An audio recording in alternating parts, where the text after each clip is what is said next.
we now reach the last and very short chapter, entitled "The End and the Beginning." And the Pali of this section is Dhamma Chakkappavatana Sutang Nititang. So 3 words.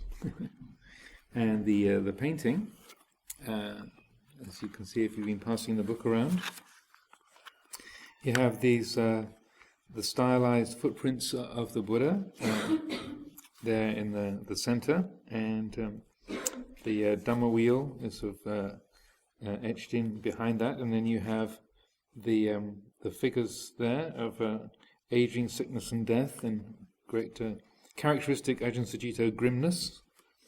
And then down in the blue, there's the fourth of the heavenly messengers is the spiritual seeker. And once again, around the edges, you have this beautiful knotwork, reminiscent of the whole theme through the book, and the style of the Book of Kells and the ancient illuminated Christian manuscripts that have been informing Ajahn Sucitto's works here, but also with the 2 figures down at the bottom with the 2 monks with their hands in Anjali, and so lotus flowers around the top. And the translation for those few words, this concludes the discourse on the setting in motion of the wheel of truth. Dhamma Chakkappavatana Sutang Nititang. As we reach the end of the sutta, let's keep the main point in mind. That is, it's not how interesting an exposition this has been, how well it has been chanted, or, in this case, whether or not we enjoyed the pictures and appreciated the commentary.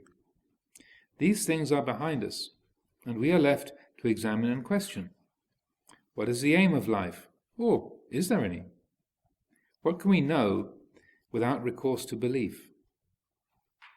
We all seem to experience our life passing from birth and youth towards age and death, and we are searching for happiness, knowledge, purpose, salvation. There's a search for something. When the mind searches, it looks into this present moment.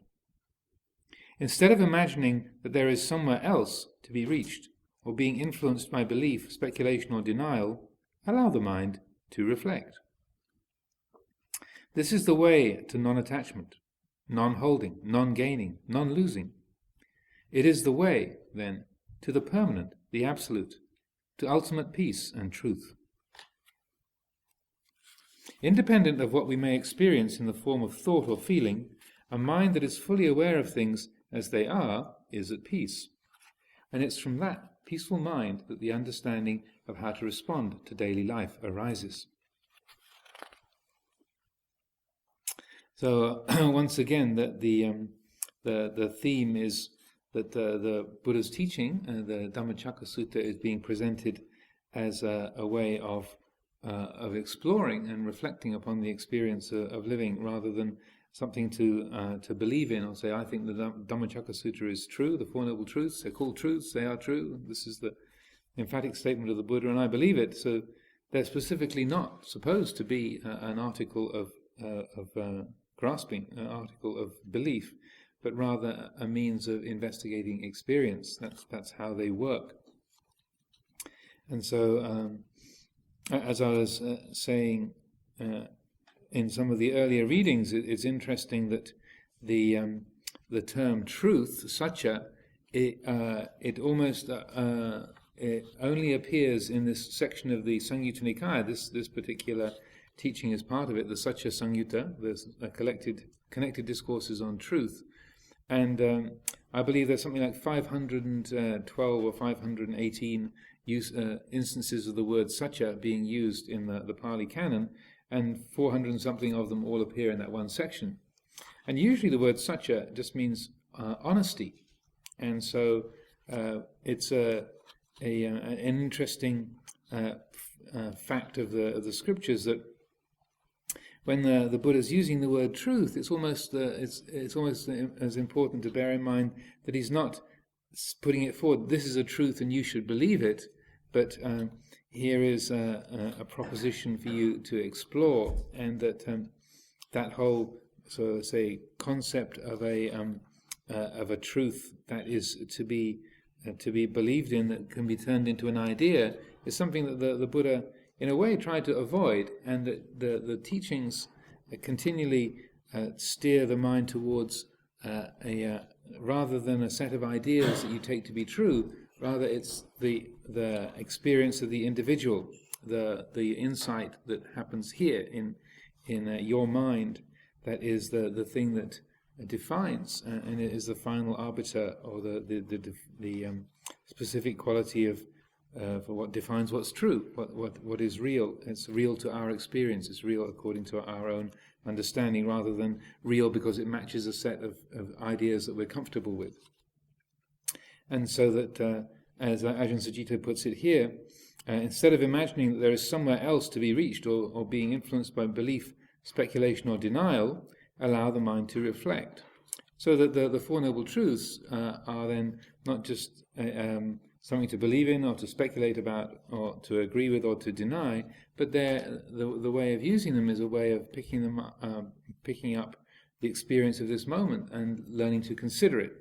So when the Buddha defined right view, samaditi, again, there's ways of defining right view as these are the correct ideas that match the way that the universe works in terms of mechanics, but also the quality of right view is defined in terms of seeing things through the framework of the Four Noble Truths. It's also sometimes translated as right view is sort of believing the Four Noble Truths to be true. But I'd suggest, and the way that Luang Por Sumedho and Luang Por Chah would encourage, is that it's not a matter of, say, taking right view to be, I believe the Four Noble Truths are accurate, but rather that moment by moment, seeing through that framework. You can think of the sort of the four sides of a picture frame that hold the present moment in view, and that instead of seeing, oh, here we are in the sala and it's 6:10 in the evening, and there's this Dhamma reading going on, instead we can consider it, well, this is there is dukkha, there's dissatisfaction, either feeling of discomfort in the body, remembering some kind of uncomfortable conversation you had earlier today, a feeling of impending loss. Oh no, it's the last of the readings. What am I going to do for the rest of the year? Oh, woe is me.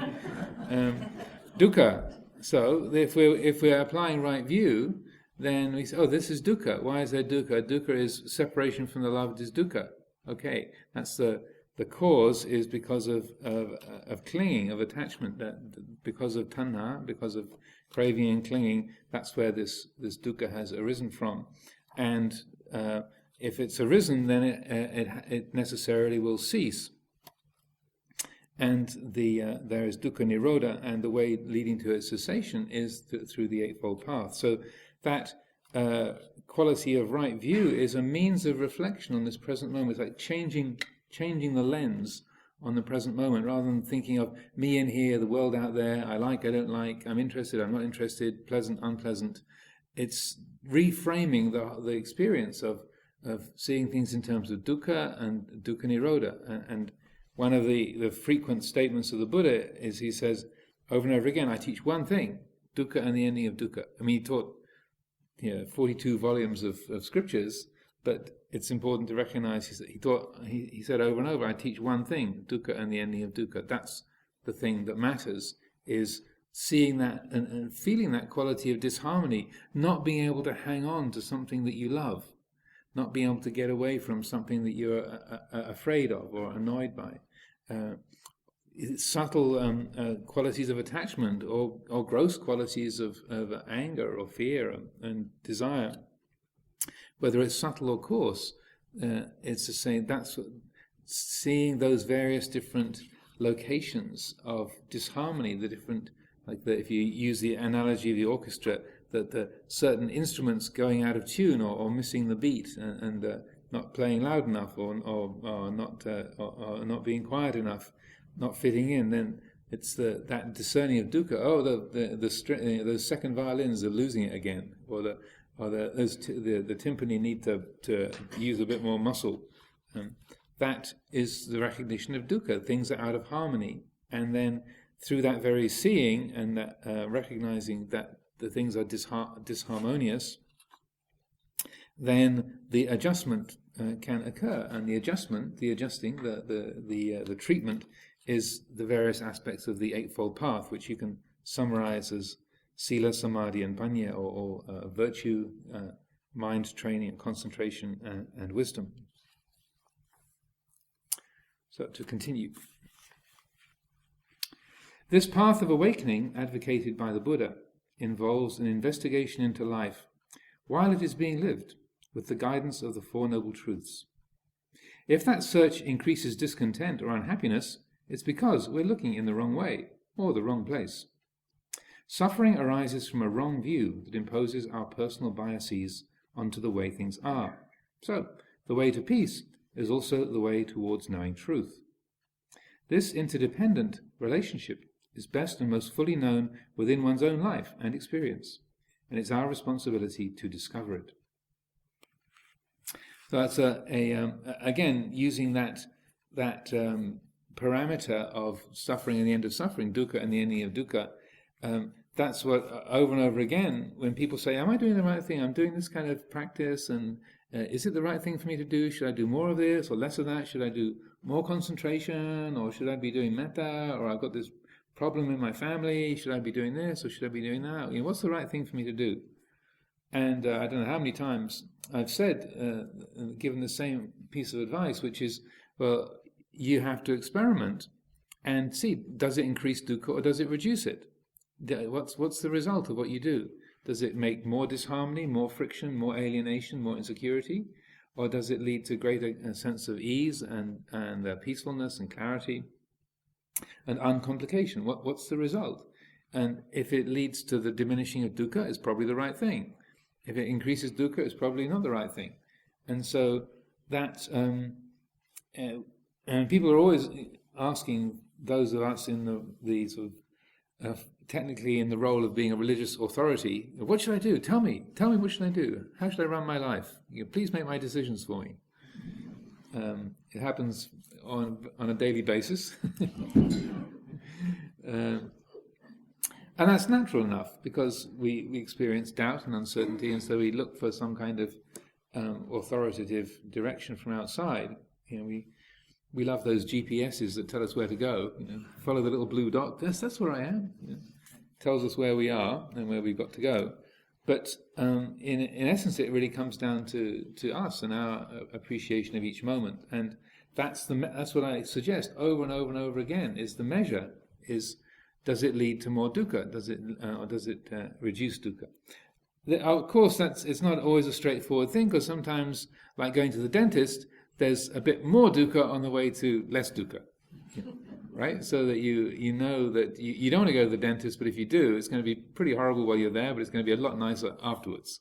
So there's sometimes that there's a degree of difficulty or stressing of the system along the way, but again, it takes our own intuitive wisdom, our own sense of mindfulness and wisdom to explore. Okay, well, this is hard work, but I shouldn't expect it to be different. Like if you're going to climb a mountain, it's going to be hard work, but that's part of the process. And when you get to the top, then you'll have a lovely view. So it's like going to the dentist. Well, I'm not doing this. What I want to do is to experience less suffering. I don't want to have someone putting an electric drill into my mouth, but if I do, then there'll be a lot less pain later on. So I'll happily cope with this because I know that the results are worthwhile. So again, we have to look within and see. Okay, this is hard work, or this is painful. This is a bit of an endurance test, but the sense is this makes sense. This has a coherence to it. There's a way that this difficulty is part of a greater balancing or healing. And one of the frequently used mottos or aphorisms of the forest tradition is the suffering that leads to the end of suffering. So living a life that's very orderly, very regimented. We all wear the same clothes, we have the same haircut, we follow the same rules, we're all celibate, we don't own any food, don't have any money. There's a lot of don'ts. No, no, no, no, no. So because of all those no's, then there's a certain amount of friction that produces, but that's deliberate. Like the friction of a grindstone, that is what helps to keep the edge of your blade sharp. Exactly the monastic life and the training around the renunciate mode of living, simplicity, harmlessness, honesty, unselfishness, celibacy, and so on.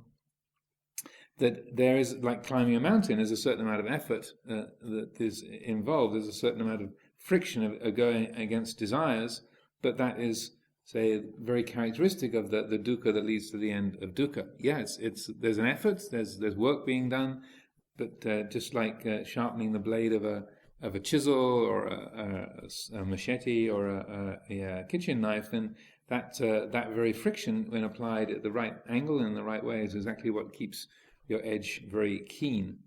And so, of course, if you get the angle wrong, you get a broken blade and mess everywhere. So that the friction that is induced by monastic training can sometimes cause a broken blade and a mess. But that's where wisdom and also the spiritual friendship comes in, where we support each other and help each other to learn how to apply that friction and use it in a skillful way. So continuing with Ajahn Sucitto's description of his painting. Life moves towards the three characters in the top of the panel: old age, sickness, and death. But behind it all, there is the law of Dhamma. All that arises passes away, and the Dhamma, which is the unconditioned truth of our being. We can live this life following the Buddha Dhamma of the Eightfold Path. In so doing, we will move towards the brightness of awareness, like the figure at the bottom of the panel. And so this figure down here is a little bit kind of faint down at the bottom. We have old age, sickness, and death at the top, and then this is the one who's sort of moving towards the unconditioned. The eyes are a little bit luminous. So I think he's tried to get the sort of spiritual glow there. He hasn't, as has been observed by many people, Ajahn Sucitto's demons are far more impressive than his devas. But he got far more deva-like as he moved on through the 4 years that these paintings were done. But still, his sort of radiant being on the spiritual path is glazed at the bottom. But we all do our best, and this is a real masterpiece. This whole book and these paintings that's gathered there in the original paintings are right there in that large blue-covered book. So I don't wish to mock my dear brother, but I think he would admit also that some of his angelic beings are a little bit intense in their appearance. Those enormous footprints are Buddha footprints, quite commonly rendered in stone at religious places in the East. All the marks and symbols on them are auspicious signs. The footprints themselves represent those of previous Buddhas who lived in times when people were physically much larger. In other words, they represent the continuum of the awakened from an age lost in the mists of time. Their size reminds us that at a time when things were very different from the way they are now, Buddhas existed. So we can feel that the 2,500 years from the time of Gautama Buddha is not so far away. People were much the same then as they are now. Old age, sickness, and death felt the same, though at times they may have arisen from different causes. And the practice and the possibilities for enlightenment are very much the same.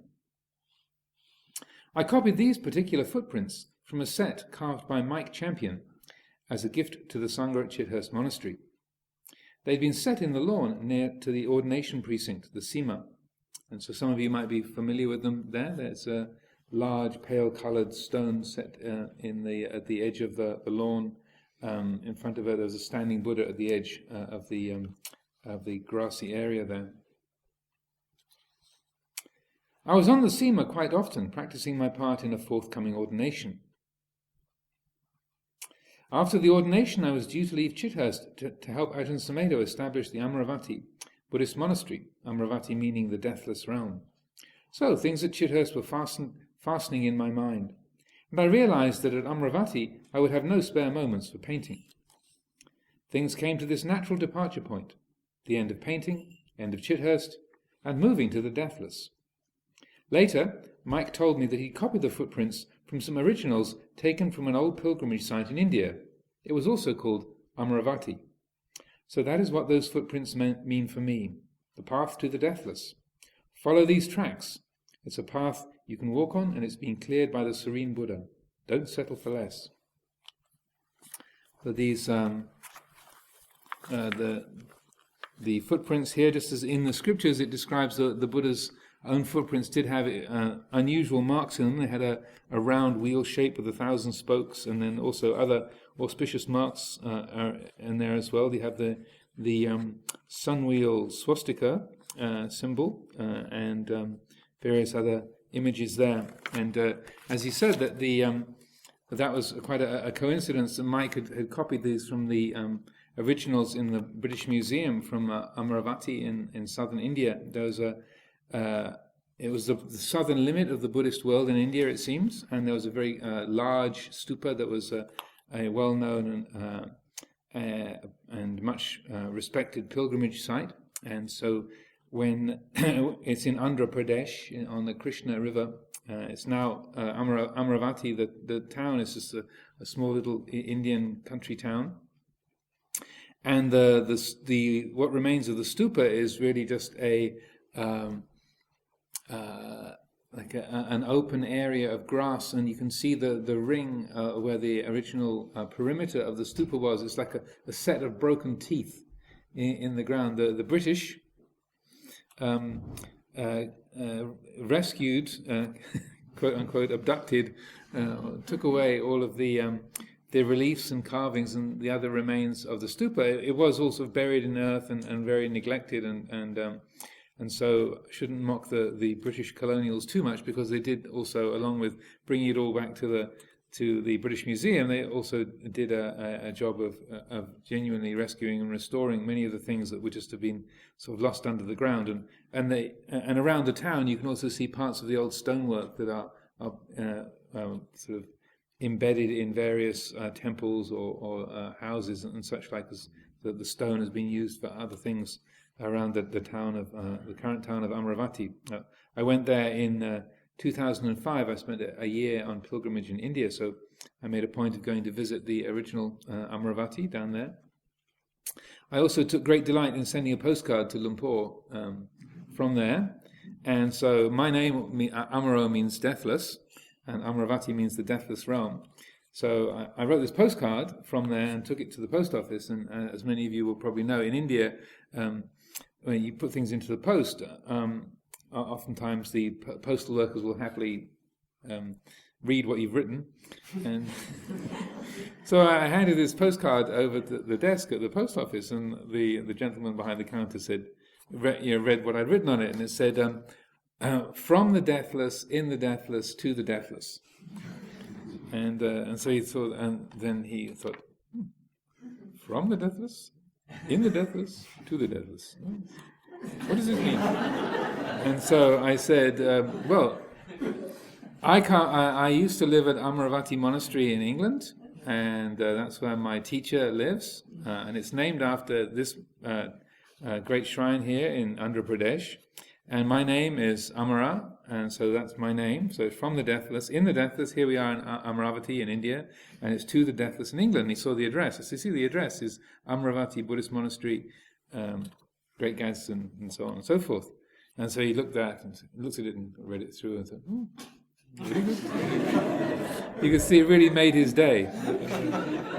So that was one of the small high points of my pilgrimage in India.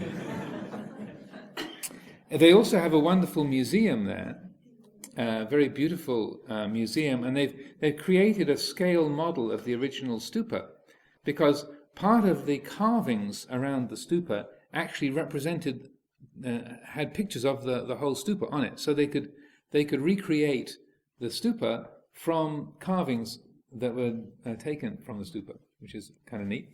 And so they had built this scale model. It's about 3 or 4 meters high, maybe 5 meters high, quite large, and very, very beautifully done. And then in the museum there, they have a number of the things that the British didn't take, and there's many centuries of different carvings and things that were say part of the shrine there. And so some of the images, and then also the beautiful script. There's some of it is in this very, very fine, sort of elegant script carved into a kind of green soapstone that there is also from that area, or they were using there.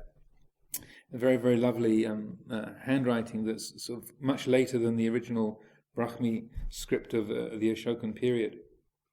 So, but also it's interesting that Ajahn Sucitto spent about 4 years doing this whole collection. As I was saying at the beginning of the readings, started off by when we began Chithurst Monastery, then we used to chant the Dhammacakka Sutta, and we had these photocopied or photocopies didn't even exist then, so it was like what do you have the kind of Gestetner, that's right. It was so Gestetner copies of the sutta that are all sort of printed up and smeary. And so Ajahn Sucitto thought, well, it'd be nice to give Lumpur Sumedho a tidy copy for himself, so that he could have a nice copy to work from.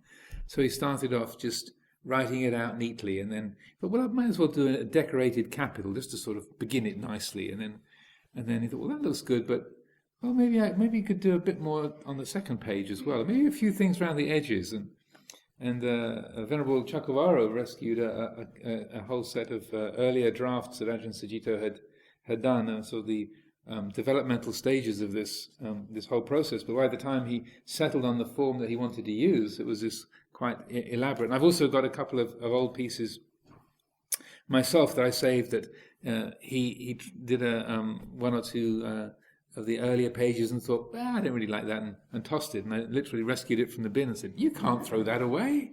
That's a precious work of art. And he said, no.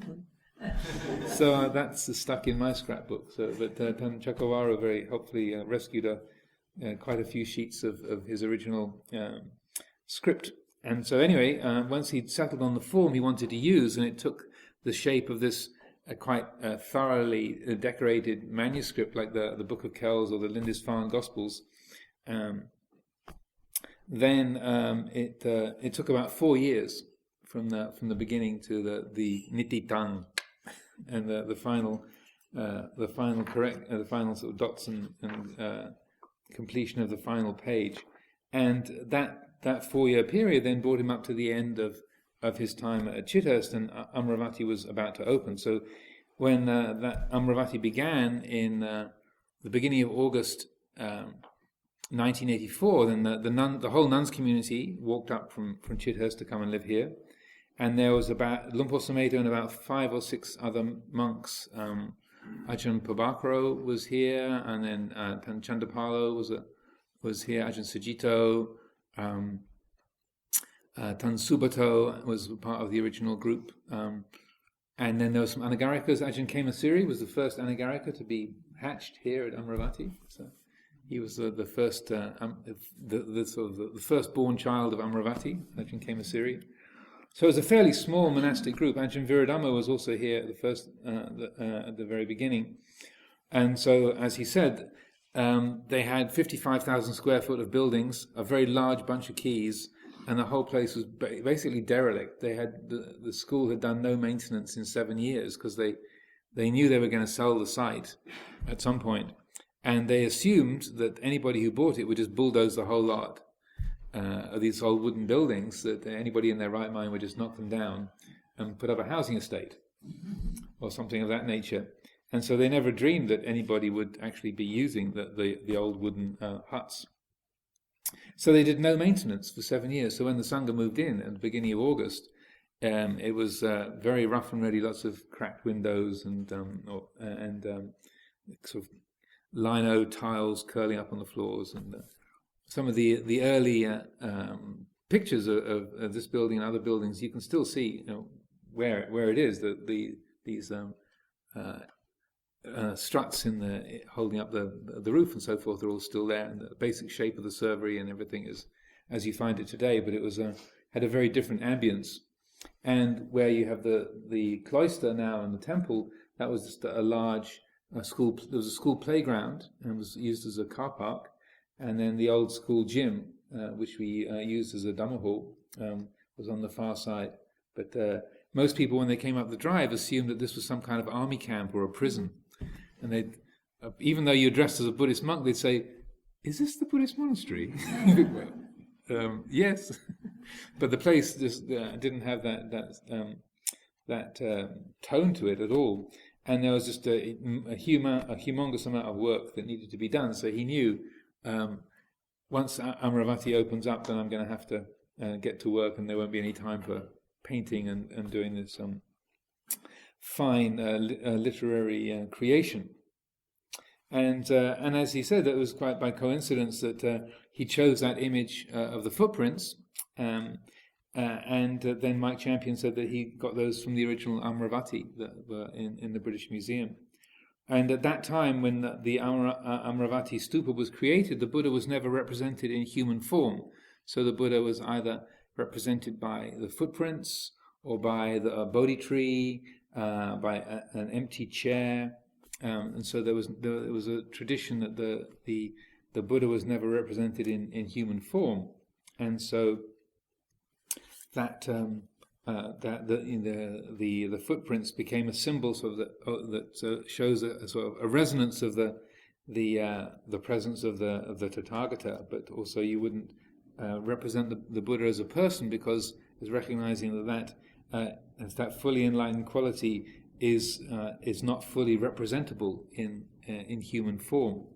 And it was the Greeks arriving in northern India that brought in Buddha Rupas as we know them today, and that they introduced the creation of the first Buddha images, and so that's why the earliest Buddha images from Gandhara and the northwest of India look like Greek gods. They look like Apollo and such like.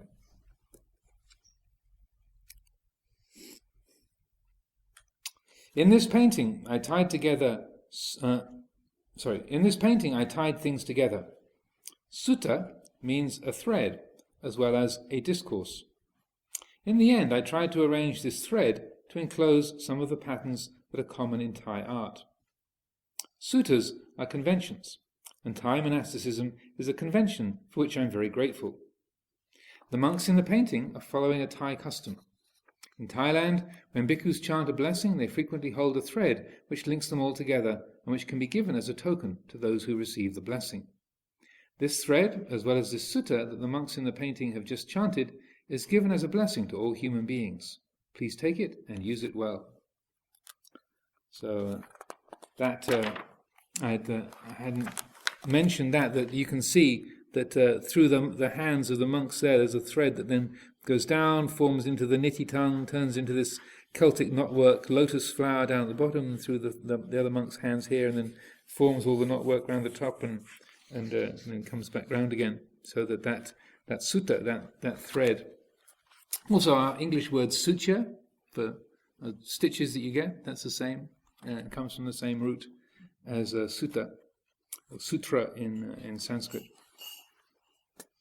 It's also interesting about the name Amaravati, that probably many of you have heard the story by now, but when Lumpur Sumedho first heard the name Amaravati when he was visiting Ajahn Buddhadasa's monastery in southern Thailand, and there was a very, like Ajahn Sucitto, there was a very gifted monk, artistic monk there, and he had a book of photographs of the reliefs and sculptures from the Amaravati stupa, and he had recreated many of these reliefs, and they were put into shrines or up on the sides of buildings in Suan Mok Monastery in southern Thailand. And Ajahn Buddhadasa particularly liked that imagery and the non-representation of the Buddha in human form. Ajahn Buddhadasa thought it was a very good spiritual symbol and something that was useful to convey to people. So when Ajahn Sumedho was down there as a young monk, spending a few weeks with Ajahn Buddhadasa, then he heard of Amaravati and he saw these sculptures and reliefs that were around the place, and so it sort of stuck in his mind and thought, that's a beautiful name, and he liked the meaning also that it stands for the deathless realm. Then when in the early years at Chithurst, I remember sitting in the what's now the reception room there one day at tea time, I think it was, and it was just one of those. Luang Por Sumedho does a lot of thinking out loud and just makes random comments and statements, as I'm sure you know. And one day, just I'm not sure apropos of what, but he made the statement, one day I'm going to found a great Buddhist city and call it Amaravati. So that was back in about 1980 or 81. That was just sort of him musing on the theme of the name. So in 1983 I went up to Harnham, and it was living in a little newly opened monastery up there in Northumberland. And we used to have daily readings like we have been having here. And one of the books that we were reading from was called The Splendor of Enlightenment. It was a collection of scriptures and commentaries that Kanti Palo, an English monk living in Thailand, had put together. And and what was one of the things that was really striking was that it began. It wasn't just the stories from the Pali Canon and the suttas, but also from the commentaries and some of them from the northern tradition as well. And the opening passage was it went, 4 incalculable periods and 100,000 eons ago, in the city of Amaravati there lived a Brahmin called Sumedho. And then it tells the story of this Brahmin who leaves the household life, and then he hears that there is a Buddha in the world, the Buddha Dipankara, and he seeks out the Buddha Dipankara. And then he is very moved by the great sort of power and presence and the wisdom of the Buddha Dipankara. And before he even has met him, he's heard the stories, and so he forms this intention, this wish to become a Buddha himself. And when he meets the Buddha Dipankara on the road, then it's the rainy season, it's muddy, and so the Brahmin Sumedho, who's by then a yogi, he's sort of given up the household life and has become a wandering bark-clad yogi, so just wearing tree bark as his clothing, and he lay down in the puddle, and so that the Buddha Dipankara wouldn't get his feet muddy. And then the Buddha Dipankara said, "Tathagatas do not willingly step upon living beings. Please get up." And so then the wanderer Sumedho then got up and paid his respects, and then he said, "I would in the future I would like to dedicate myself to being a Buddha as well." And then the Buddha Dipankara said, "Yes, your vow, your intention will bear fruit, and in the future you'll be the Buddha Gautama, and your chief disciples will be Sariputra and Moggallana. You'll be born in the city of Kapilavatthu. You'll be enlightened at Bodh Gaya, and so on and so forth," and spelling out the major details of his life. And so that. And I also remembered that Luang Por Sumedho had made this comment about one day I'm going to found this great Buddhist city called Amaravati, and so so I sort of stored that away in my mind.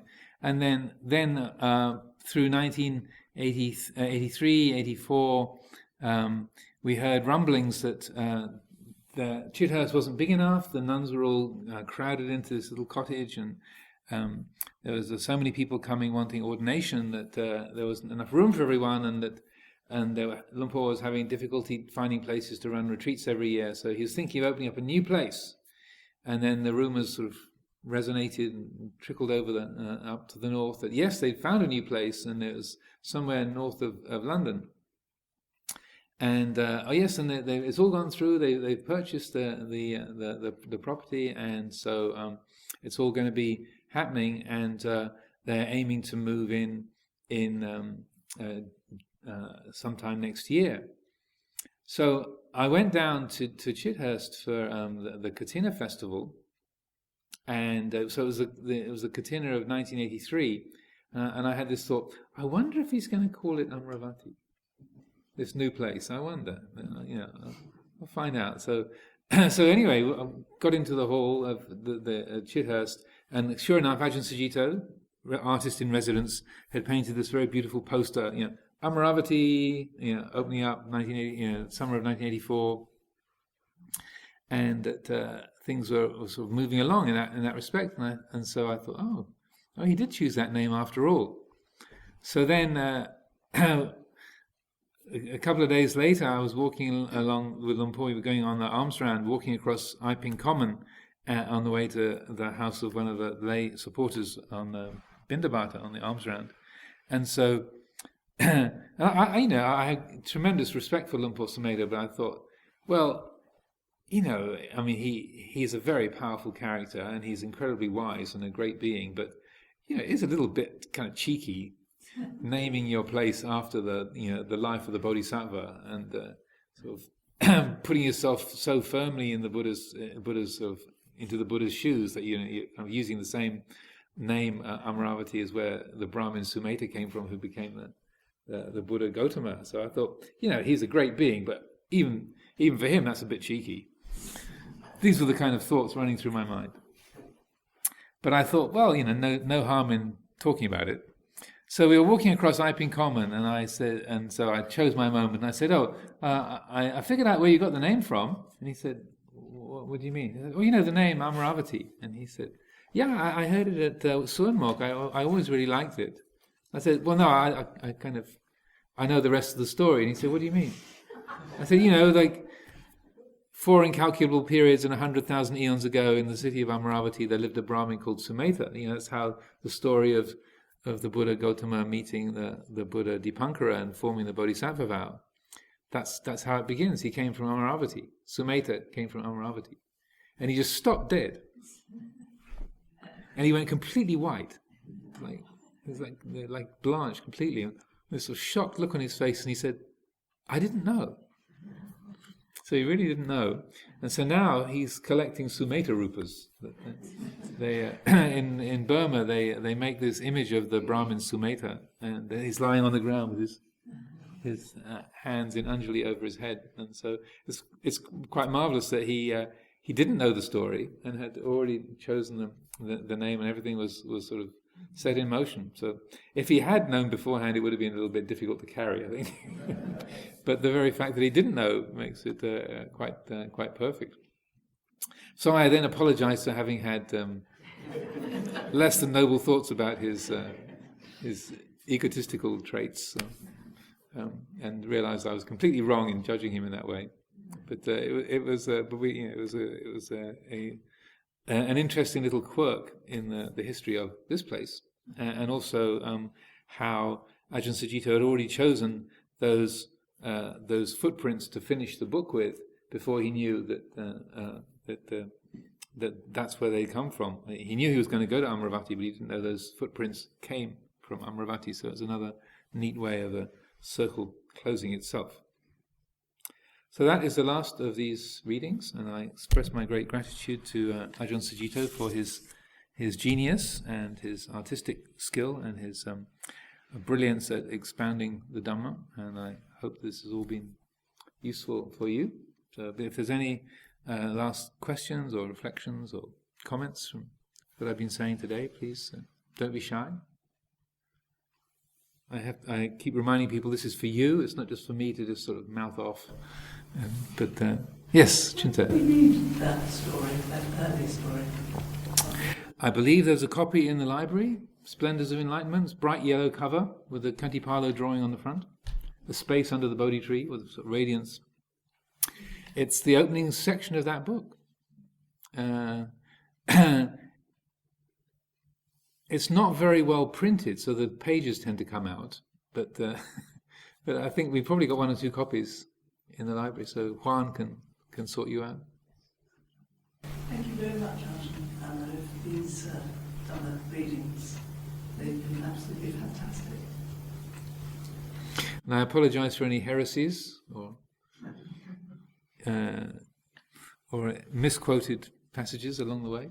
There's always a few. Luang Por Chah was famous for misquoting Dhamma teachings, mashing things together, so I follow in that tradition somewhat. But as long as it's useful for you, so then that's the purpose of these things, is to be able to bring the teachings alive and to actually use them to end suffering. So may these serve that purpose and bring about the ending of suffering for everyone. And George Sharp did the cover painting, by the way. It was a special commission from George, by George. It's not a George Sharp. I think that's Ajahn Chittapala. Is that right? Artist in residence. Current artist in residence. Various rocks around the monastery also decorated. Painted rocks with various Dhamma quotations on. That wasn't you.